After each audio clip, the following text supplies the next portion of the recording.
one of the handouts I gave you was a flowering schedule, like some of the common plants you'll see in March, April, May, June, July. There's a lot more, but those are just some.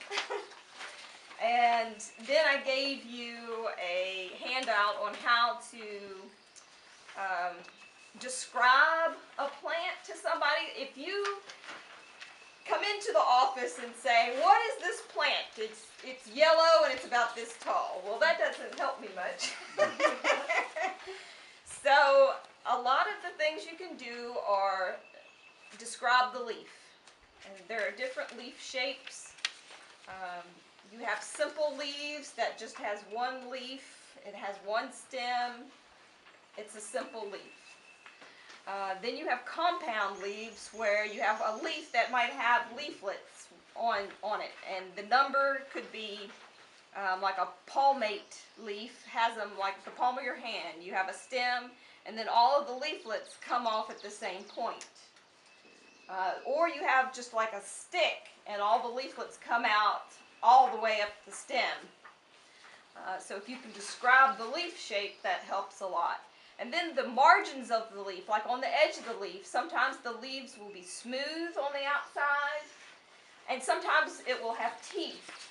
So that's important to note. Does the leaf have teeth?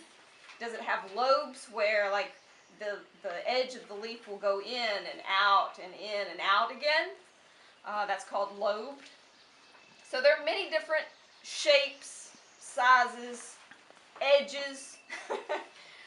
Also, the same thing applies to the flower itself, if it happens to be in flower. Lots of times, especially with the Forest Service, we had, when the forest was made, we had a lot of land holdings within, and those folks left. What they had was a homestead.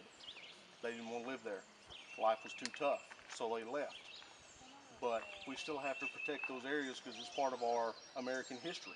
So we go out before we do any project, and we're just like detectives. We're out there trying to figure out what was there, who was there, time periods, you know, where from, who knows where their ancestry was, whether it's Irish, German.